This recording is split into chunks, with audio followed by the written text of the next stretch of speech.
Good evening.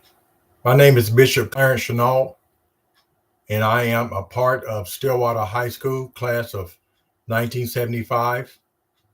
I would like to talk to you today concerning some issues that I think needs to be addressed to the class of 1975, and not just class of 1975, but all the way through school. We as Black students have always felt unequal. We always have gotten um, unequal treatment. I'm not here to bash anybody. I'm always going to speak truth over power. Some people like to acknowledge that, that's just Tino. That's how he is. No, it's not. What I'm about to say, I have talked to other Black students that went to Stillwater High School, which was called C.E. Donard back in the day. And they kind of feel the same way that I do. I put up a post probably about a couple of weeks ago. Um, I won't be attending the class reunion because it's the same thing, the same people always make the decisions, and I don't think that's fair. We do have some students that have made, some Black students that have made accomplishments in their lives, and they don't get recognized. I'm not saying myself, but I'm just saying other students as well. I have talked with these people. I have talked with these students that I went to school with that are Black. We need to either do it the right way or don't do it at all. The same board members have always been the same board members. No one ever asked or tried to get in contact or even voted for not one Black person to be on the board of the reunion for Stillwater High School class of 1975. Not one, not one. So this is the reason why I'm doing this. Yeah, today is Thursday. Everybody's getting ready to meet and greet today. Um, and they usually have the same thing going on every year. A lot of the Black students feel that they're being disincluded in the decision making of what we should do concerning the reunion. You want us to pay our money, but you don't want us to be involved. The last time I went to a class reunion, it was always about the popular kid who everybody looked up to when they were in school. I saw this when I was in high school, and I didn't like it then, and I don't like it now. You know, I'm not the type of person, I'm not a faker. I don't fake about nothing. I speak truth to power all the time. And I got a phone call because he was pushed. Kenny Fields was pushed to call me because the board members did not even want to talk to me. So he called me trying to smooth it over with me about me opening up a can of worms that should have been opened a long time ago. No, we came up in the 70s, and when they started integrating schools and stuff, that was a scary moment for a lot of Black kids that went to Stillwater High School. And I'm not holding on to the past. I mean, I have forgiven them, but I'm just bringing it open to make dialogue of this, of how unequal treatment is, even 50 years after school. A lot of people probably say, why are you doing this? Because awareness is the best thing that you can do to help somebody through their pain. through their way of looking at things. You know, I love everyone. I'm not, it's not a prejudice bone in my body. But I do talk about unequal treatment. And I was brought up in Stillwater. And Stillwater is basically an all-white town. Everybody knows that. You might have a few blacks there, but Stillwater, when I was coming up, was considered an all-white town. But one thing that I want you all to realize while you at this reunion, search your heart and ask yourself, what can we do better next time by involving other races, ethics, groups, or whatever it may be? What can we do to make it better? That's the question. My question is to you, what about us? We came from the south side of Stillwater. We went to school and got our education just like the popular kids or the middle class kids. We did. So a lot of you all, I have not even seen. Some of you from the last reunion, some of you I haven't saw since high school. So there is some black kids that are successful, like I said a while ago. And I believe that it's not fair if you don't acknowledge them. For one, Reuben Vick have his own business. For two, myself, I became a bishop, you know, and y'all know how I used to be. So God has changed my life. Sam Combs is doing good. Cindy Turner's doing good. Donna Mitchell is doing good. Brenda Vick is doing good. Vicki Lockett is doing good. Raymond is doing good. So those are a few names I'm just throwing out to you that to let you know that it's not all the time about the popular child. I had 3 good white friends in my life that I can count on today. One of them was Jamie Sturgeon, which has passed away. The other one is Mark Sanford. And my dearest friend, David Thomas, was one of the best friends that you can ever have in school. I like David. David have done some things for me, but not because of that. I like David because he stayed neutral. Some of you who are on the board, y'all always, when I bring up stuff, y'all always frown and saying that's just Tino. No, listen to my heart, not my mouth. Listen to my heart. Y'all got to change. Y'all got to change the way that y'all do things. Because if you don't change the way you do things, then the same thing, the way y'all do, is going to be inherited into your kids. And then from your kids to your grandkids. So y'all should have at least had 1 or 2 blacks on that board. But you didn't even reach out to ask if anybody wanted to be on the board. You want us to have ideas, but you don't want us to make decisions. And it's been like that ever since we've been in school. So since this is our 50th year anniversary, this is something that you can chew on, something that you can look inside of yourself and say, what can I do to make it better? A lot of people don't understand why they feel disincluded, especially black students. They feel disincluded. The same attitude the majority of you all have is the same attitude a lot of y'all have when y'all was in high school. And if you don't change, you're going to have to answer to God about how you feel. And I'm not just talking just to be talking.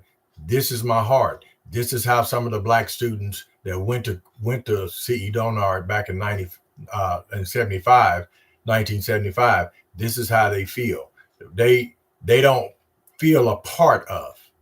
See, y'all, we can come and pay our money, get a cold steak or a cold piece of chicken or whatever y'all serve, but you never asked us, how did we feel when we was in school?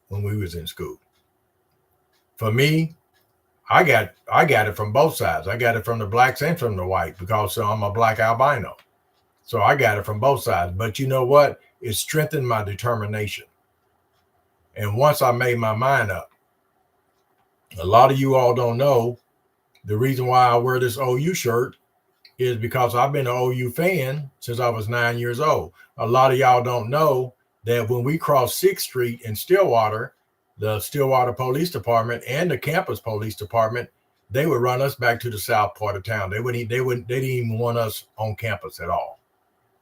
But it was okay that the other kids that were white went up there because we didn't have money to pay for a ticket, and not unless one of our white friends invited us. But so we had to wait and look outside of the fence until they let us in at halftime. See, a lot of y'all don't know that. A lot of y'all don't know or remember that I was the president of the Black Afro-Am Club that we had in high school. We had one assembly a year. A lot of y'all don't realize that. But don't expect people to swallow what y'all dish out. Not me. I'll speak up. I'm like my dad. If y'all know my dad, then y'all know me, because I will speak out. We didn't have some of the things that you all had. We had to work for everything that we had. Not saying that you didn't, but my father taught us how to treat people, how to treat people that was different races than you are, to always remember you could be in the position of the next person if they were poor. I remember Ralph. I think Ralph died years ago, but I remember him. I remember Linda Ledbetter. I remember her. I remember the Simons, people that I grew up with. I remember the Browns, who lived right around the corner from us. We were a tight-knit neighborhood. We didn't have much, but we treated each other the same.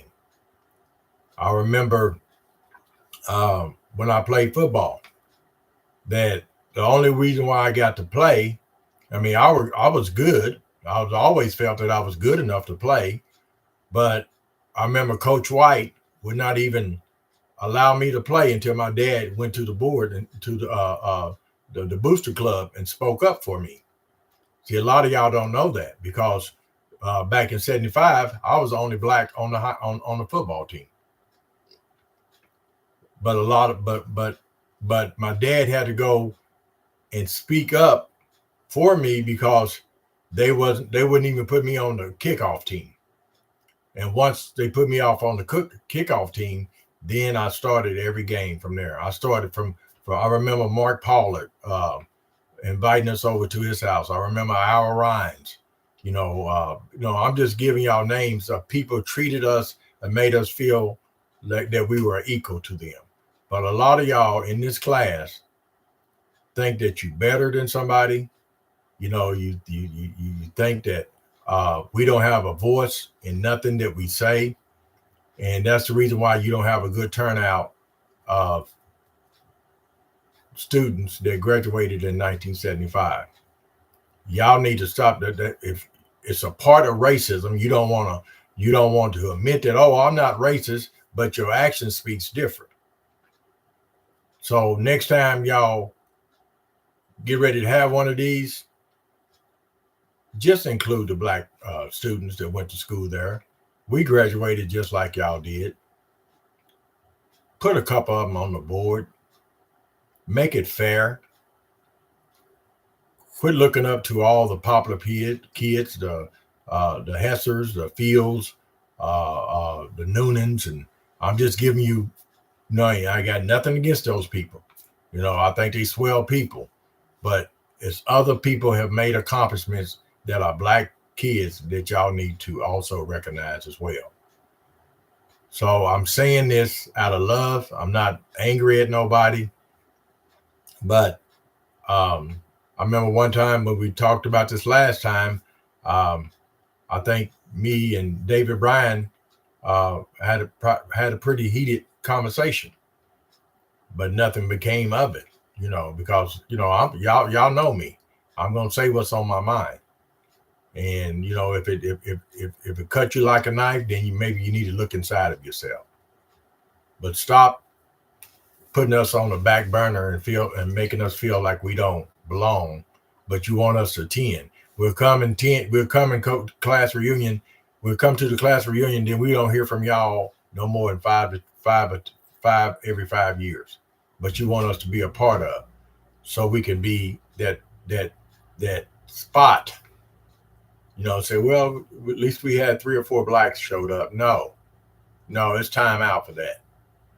So look inside of yourself, because a lot of y'all saying that you're not prejudiced, a lot of y'all saying, no, that's not the way we feel. But I go by a person's action. My dad always told me, when a person show you who they are the first time, believe them. And that's the way that I live life. Yeah, I'm a bishop. I love the Lord. I preach. I do all that. But I'm not downing nobody. I'm bringing awareness to the situation. So you can get on here and put anything that you want to put on there. It's not going to affect me one bit. It's not going to hurt my feelings one bit. You have a right to say what you want to say. Just like I got a right to get on here and do what I'm doing today. But y'all need to change the narrative of how y'all do these class reunions. And that's just not, it's always the popular kids make the decision, and that's not fair. It's basically what I'm telling y'all. So y'all need to change that. Y'all need to change the way that y'all look at situations.